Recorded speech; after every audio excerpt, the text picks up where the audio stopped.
Greetings, one and all. Welcome to the channel. Welcome. Guys, my name is Mind Power. You can call me MP. Guys, the title of this video is Narcissist, How Supply Works, right? So, there are three types of supply that I'll refer to here. In the literature, you'll find the reference to two types of supply. I think they need to add a third one. The first one is grandiosity. They get supply. Um, they normally refer to this as narcissistic supply, but really it's basically grandiosity supply, and I'll explain.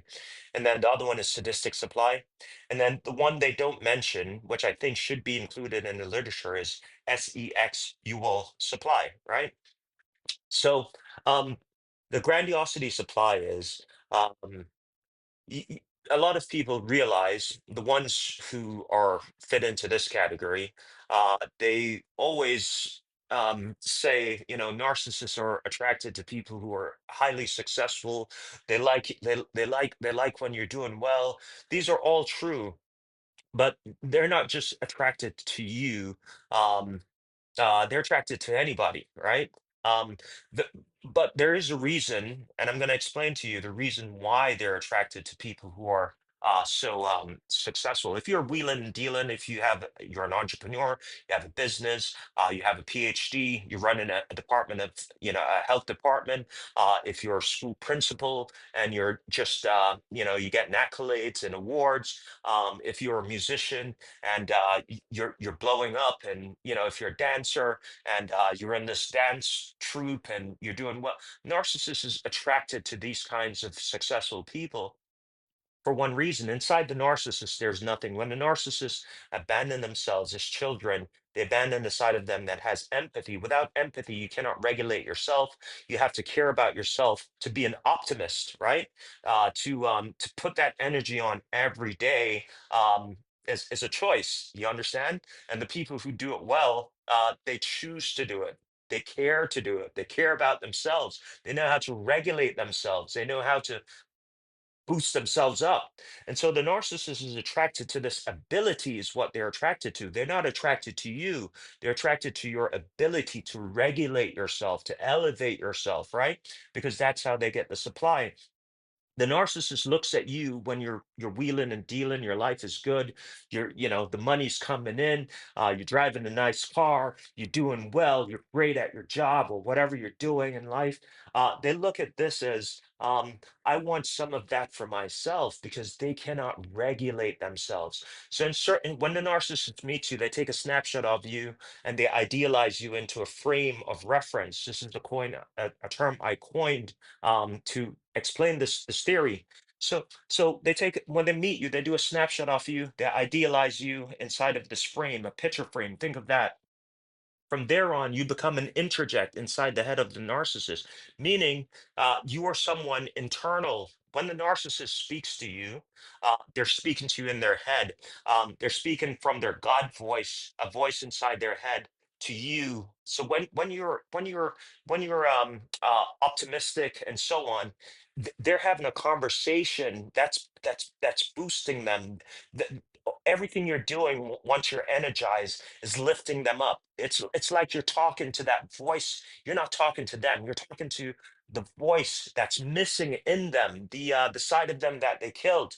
You're replacing that. You understand? And that's what we call supply. The energy you're giving to boost yourself up, be optimistic, is the energy they steal gradually. They take that energy from you and convert it into they transform you from putting that energy externally into your passions and your drive and your focus, and they convert that energy into them. And so now you're focused in on them, and now your energy is being spent on regulating yourself from dealing with them, right, from all the abuses they take.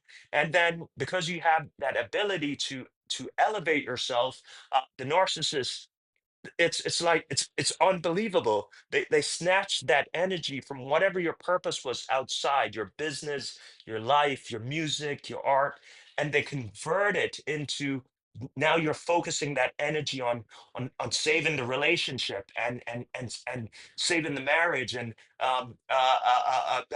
saving their ego, right?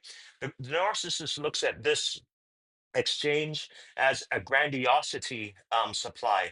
They look at you, you're here, right? This is you. They look at you and they're like, "Oh, I'm such a god. Look at how I managed to shift her focus. Now she's focused on me, and now I'm just going to abuse you, and all you're going to do is try to correct the wrongs you're doing, and it gives me so much control and power over you." And that's what the grandiosity supply is.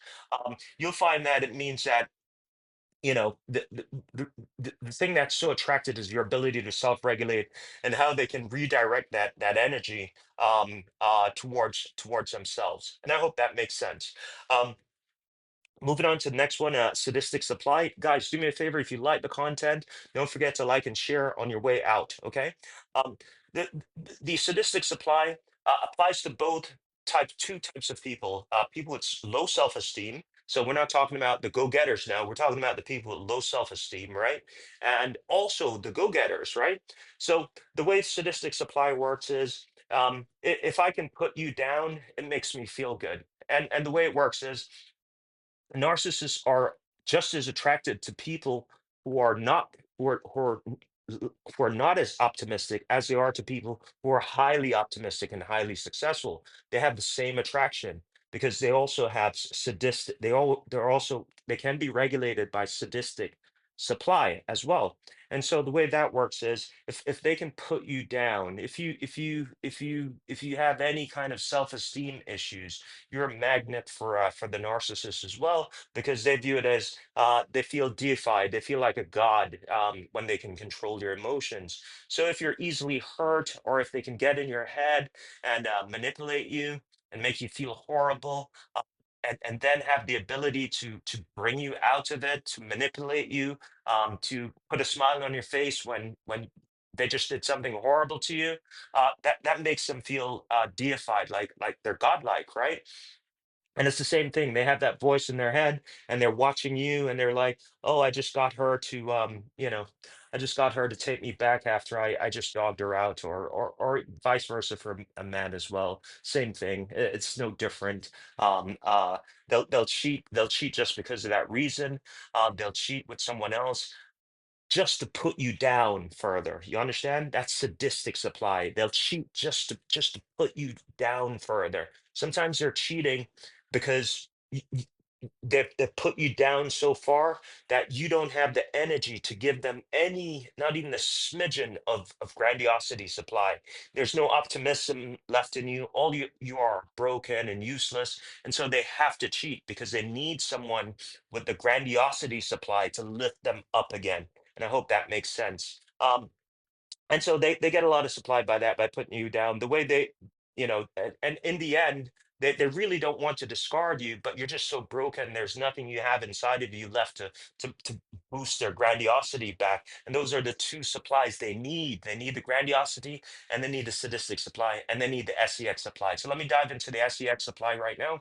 Um, because they lack empathy, they also lack intimacy, right? For me to be intimate with you, I have to share, I have to build some trust with you. That all of these things the narcissist rejects, they cannot be intimate with you. And so what they'll do is they will withhold. When they withhold from you, that's a form of sadistic supply and grandiosity supply. They get a double dose of supply when they withhold SEX from you. And the reason they do it is because it regulates them. When they withhold from you, it can push your self-esteem down, but it also elevates the self-esteem of the narcissist, because they feel like, "Oh, look what I made her do. Now she's pining for me. Now she's chasing me. Now he's begging me. Now he's spending all this money on me. Look what he just bought me just because I withhold a little bit from him," etc., etc. You guys get it? So there are two forms of supply they get from SEX. The other thing with SEX is, I'm running out of time here, so I'm just going to dive to the end. Is they will cheat on you, and the reason they cheat with you is to triangulate you with another person who they're getting supply from. So if you have low self-esteem, they'll cheat with someone who has high self-esteem to get get the grandiosity supply from that other person. And also they get the supply from two households. So two people fighting over them. It's just an abundance of supply. And guys, that's my video. I'll see you on the next one. Take care. Bye bye.